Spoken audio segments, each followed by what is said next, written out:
Good morning. It is Wednesday, 10:38. This is To The Point with me, Bev Turner, and Mercy Muroki on GB News. We're live on your TV, online and radio this morning. Yes, now, regular viewers of To The Point, or listeners, in fact, no, we don't shy away from controversial topics, and we like to give everybody a fair chance to express their opinions. Well, the tensions between transgender rights and women's rights have featured heavily in our show in this Tory leadership election, in the public discourse in general. That's right. Penny Mordaunt, she was accused, of course, by former Equalities Minister Kenny Badenoch of not being entirely transparent about her real views around trans rights after she reportedly supported gender self-identification and said, quote, trans women are women in Parliament. Yes, well, joining us now is Stephanie Hayden, who's a commentator and lawyer, to discuss this in more detail. Thank you for joining us this morning, Stephanie. You've, in many ways, been at the centre of this conflict and this conversation that's been going on between trans rights and women's rights. Just explain to us how toxic this kind of debate can be. The debate is very toxic and overly toxic, in my opinion. Let me make one thing clear. I believe that everybody has a valid contribution to make to this debate. It is a legitimate topic to talk about, and there are extremes of views on both sides of this matter. However, where I draw the line is in personalising the debate and in attacking people and their families. That is not on from either side. Yeah. Isn't that part of the problem, though, Stephanie, what's happened? It feels like transgender people are, without a doubt, some of the most vulnerable members of society who have a journey which is unimaginable for anybody who isn't in those shoes to understand. And yet the transgender community has become characterised as being activists first and foremost, and using measures and means that try to shut down the debate. I believe there's a problem on both sides of the debate in that regard. There is you talk about here on GB News, the cancel culture. I'm not going to deny that there are some members of the transgender community that advocate that approach. Just for the avoidance of any doubt, I am not one of them. Likewise, though, it has to be said, on the opposite side of the debate, they are not shy of cancel culture, and certainly the what I like to sometimes call the free speech warriors are anything but free speech when the topic does not agree with their point of view. So there is a problem there. But I think what has to happen is the tone has to be lowered. Let me just set out briefly where I come from in this debate. Many people describe me as a transgender activist. I think that's not true. I have my views, but I'm certainly not an activist. However, most people watching this will probably be surprised to learn that when it comes to these views, to coin a phrase, I agree with Penny Mordaunt. I do not support self-ID. I believe that, yes, people like me, there is a biological basis for how we are. And yes, am I a woman? Yeah, I believe I'm a woman. But am I a biological woman in the same way as, I'm being presumptuous now, your good self? No, I'm not. And I think it would help if people on our side of the debate, if you like, just accept that reality. There's nothing wrong with that. Yeah. Nothing wrong with it at all. I think the thing with Penny Mordaunt, I'm still quite unclear as to what her position is, because there's been, as you know, quite a lot of back and forth about what she did support, what she didn't support. What do you think the middle ground is here? Because at the heart of this is that there is that conflict of interest that we haven't had to confront as a society before, really. And in many ways, it's a good thing that we are confronting it. But where do we draw the lines here in terms of the rights that trans people should be able to have that have been considered women's rights, and the rights they shouldn't be able to have? Well, what I say now, I say strictly in a personal capacity. I do not speak for the transgender community, far from it. However, in my view, there is a middle way here, and I wrote about it some years ago. I believe the Gender Recognition Act 2004, as it now is broadly correct, and a lot of people in the community will not be happy with me for saying that, but that is a view I've held for many years. Can it be tweaked? Can there be some administrative changes? Is it necessary to have 2 medical reports? I don't believe so. But fundamentally, if you want society to accept you as being legally of the gender you say, it seems to me that it's not particularly harsh to expect a bit of objectivity in that. So I believe that is a good starting point. In terms of the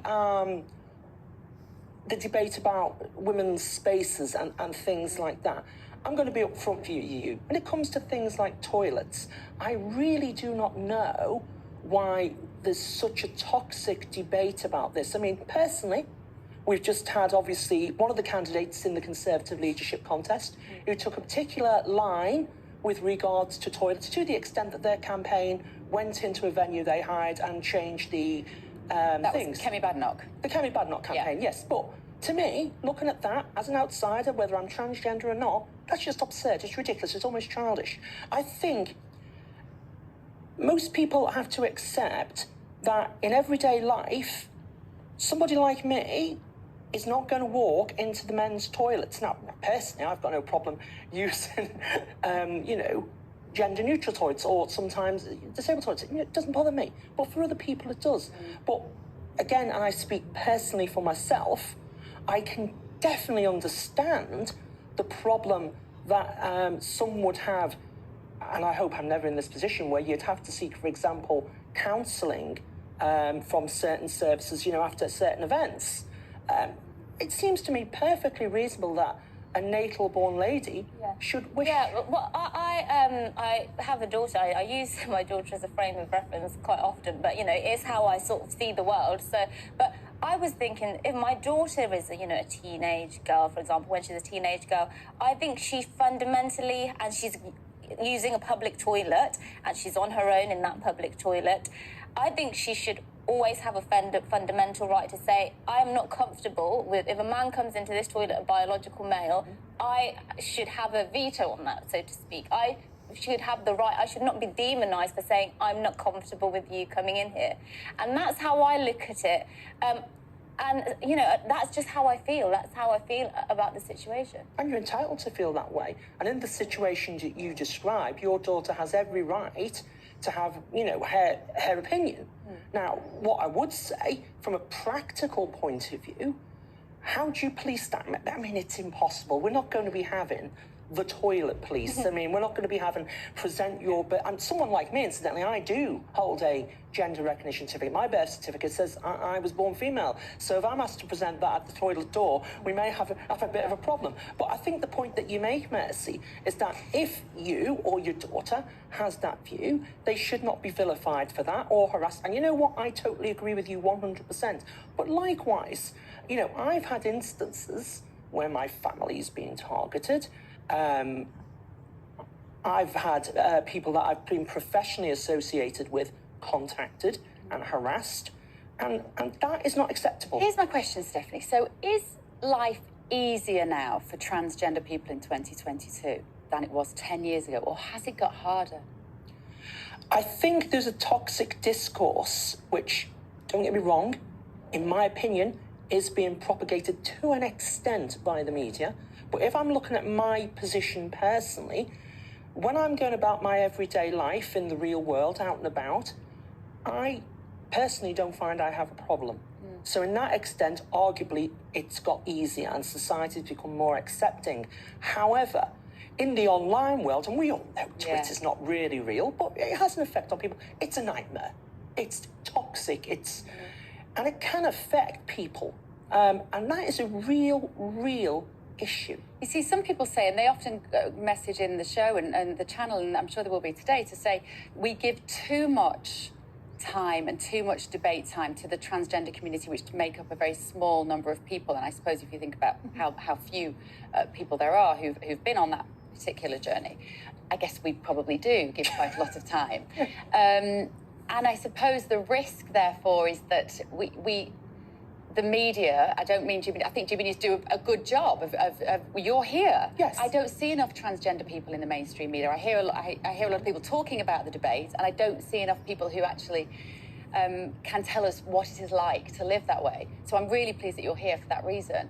But I wonder whether, because there is so much discourse around the topic, that it is alienating and marginalising the trans community rather than welcoming people in. Well, I don't think the trans community per se asks for this disproportionate amount of attention from the media, all forms of media. I certainly don't. And in some ways, I wish it would go away. But we are where we are. For some reason, there seems to be a fascination in the media and in society to an extent with transgender issues at the moment. And eventually, I think people will get bored of it and it will go away.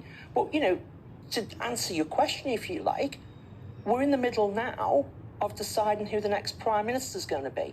And an awful lot of time is focused on transgender people, toilets. There's a cost of living crisis, there's a war in Ukraine, and some basic services in this country no longer work. That is what people want to hear about. Transgender people or natal people. I think that's a good point to end on. There's that commonality between everybody, isn't there? That we just want to get on, we just want to support our families and we want the country to work. I think that's a good common ground to end on. Stephanie Hayden, thank you so much for joining us, commentator and lawyer there. Now, the Met